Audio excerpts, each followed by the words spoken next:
suy đến thời gian qua, và trong không gian của đêm anh thấy trống vắng. Phải chăng anh đang mất đi những điều đã qua, khi cô với cánh tay đen những tâm thương. Giờ đây khi những ước mơ đã nằm trong tay, thì anh cũng đã hiểu ra tất cả đã mất.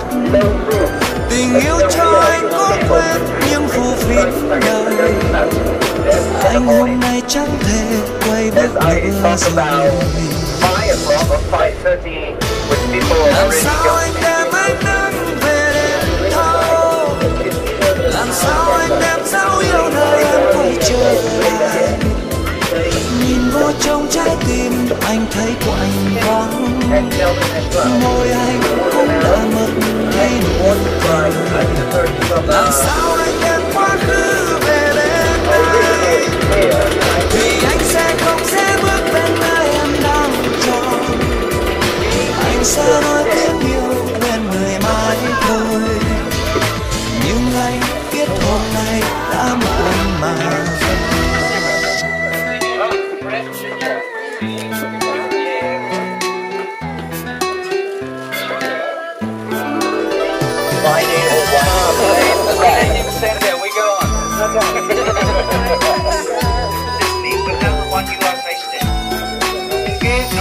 Nhiều khi anh đang nghĩ suy đến thời gian qua, và trong không gian của đêm anh thấy trống vắng.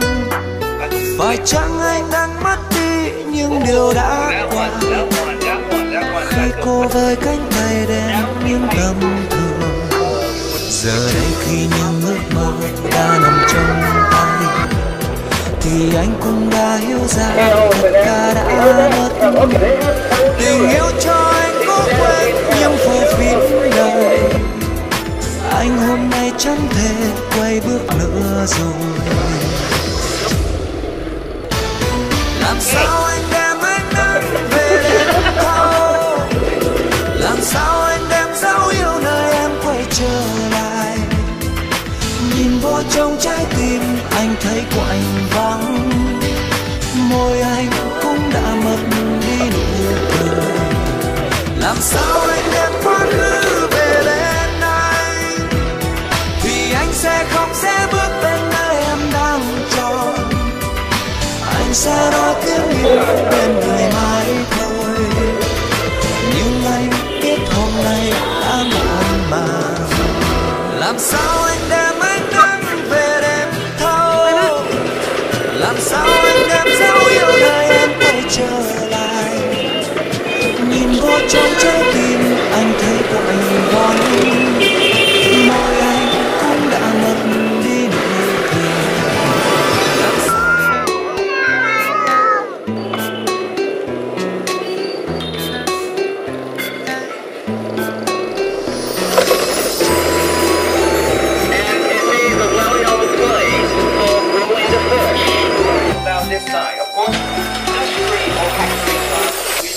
nhiều khi anh đang nghĩ suy đến thời gian qua, và trong không gian của đêm anh thấy trống vắng. Phải chăng anh đang mất đi những điều đã qua,